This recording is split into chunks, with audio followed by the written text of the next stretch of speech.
In the quiet suburban neighborhoods surrounding Camp Pendleton, life had always followed a predictable rhythm: early morning runs by disciplined Marines, weekend barbecues, and the hum of military families navigating the challenges of service life.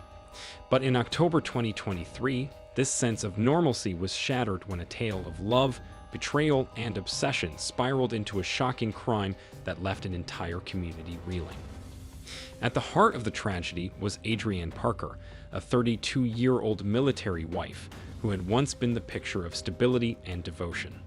Raised in a strict Catholic military family, Adrienne had spent years supporting her husband, Staff Sergeant Thad Parker, through multiple deployments. However, when a viral revenge video exposed her affair with a fellow Marine, her carefully constructed world crumbled. As humiliation turned into obsession and obsession into rage, Adrienne set out on a dark and calculated path, one that would ultimately end in bloodshed. The downward spiral begins. Adrienne's fall from grace began in the most public and devastating way imaginable. Her affair with Preston Miller, a junior Marine, had been an open secret within their circle, but it wasn't until a doorbell camera caught the two in a compromising moment that the truth came crashing down. The footage, uploaded to social media by Thad's friend, spread like wildfire across military forums, exposing Adrienne in the most humiliating way possible. The public ridicule was relentless. Comments labeled her a barracks bunny, a disgrace to military wives, and even a security risk. The video wasn't just a scandal, it became a symbol of betrayal in a tightly knit military community where loyalty was everything. Her younger sister, Dominique, would later tell investigators that Adrienne became obsessed with watching the video over and over, pausing and analyzing every frame. Unable to accept her downfall, she created multiple fake social media accounts to defend herself, claiming she had been emotionally manipulated and that Thad had been psychologically abusive throughout their marriage. But no one was listening. Adrienne wasn't just losing credibility, she was losing control of reality. The final, crushing betrayal came from her own parents. A respected military family, they publicly sided with Thad in a Facebook post that quickly gained attention. Her father's words were cold and decisive. "While we love our daughter, we cannot condone her actions. She betrayed not just her husband, but the values of loyalty and sacrifice that our military families hold dear." It was the last straw. Adrienne was now truly alone. From shame to obsession. As the weeks passed, Adrienne's mental state deteriorated rapidly. Neighbors reported hearing her screaming at night, her voice echoing through the quiet streets as she argued with herself in her empty house. She began drinking heavily, her recycling bins overflowing with empty wine bottles. Days blended into nights, and she spent hours scrolling through hate-filled comment sections, unable to stop reliving her public downfall. Then came the first sign of violence. Security cameras caught Adrienne spray painting the word "Kill Ward" on Preston's Range Rover.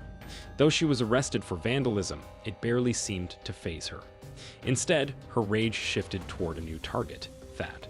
She convinced herself that her ex-husband was responsible for her humiliation, not the affair, not Preston, not even herself.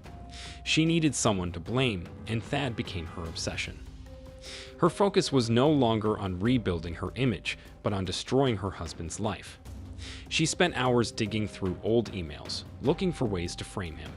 She sent anonymous complaints to his commanding officers, claiming he was involved in black market dealings. Each lie was more desperate than the last, but it didn't matter. Adrienne wasn't interested in being believed, she wanted to make him suffer. The stalking begins. By late August 2023, Adrienne's behavior turned more sinister.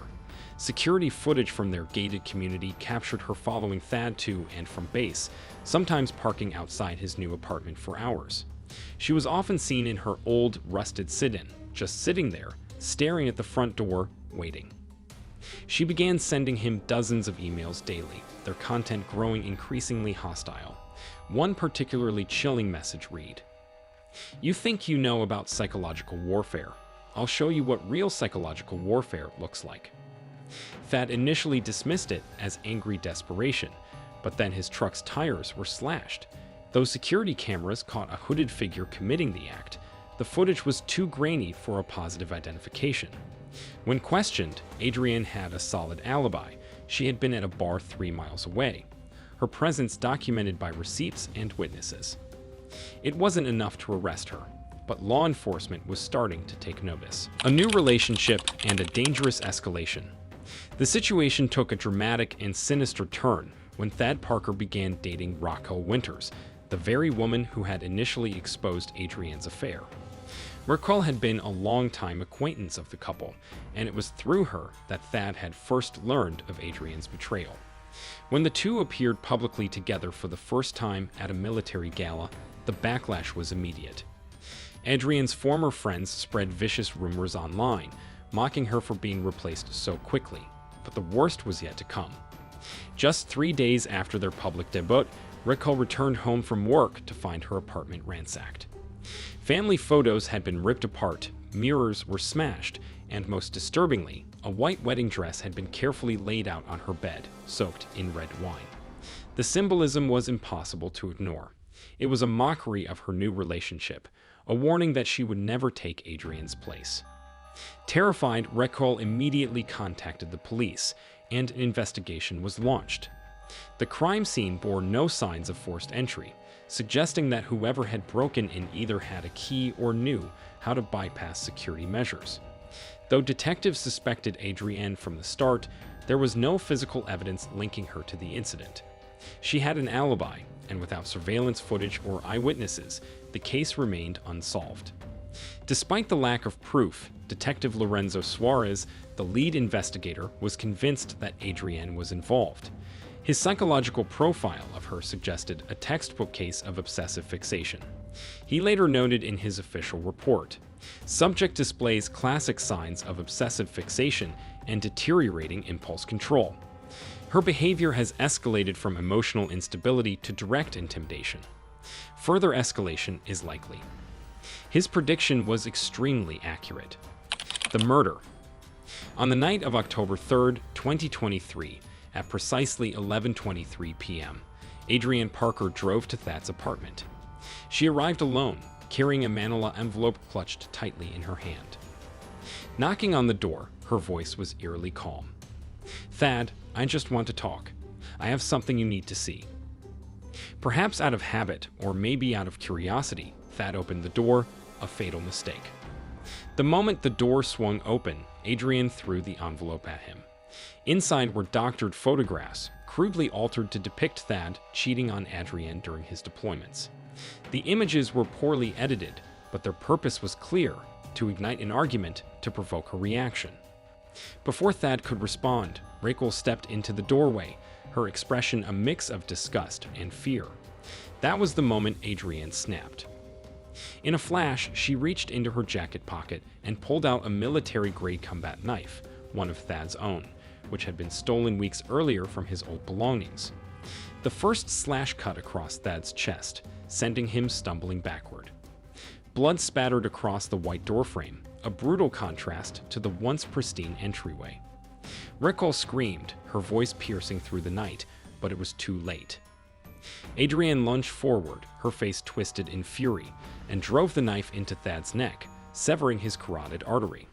His body crashed to the floor, blood pooling rapidly as he gasped for air. Within seconds, the life drained from his eyes. By the time paramedics and police arrived, Adrienne was found kneeling beside Thad's lifeless body, her hands drenched in blood. Her voice was barely a whisper, but one phrase was chillingly clear: "Now we're even."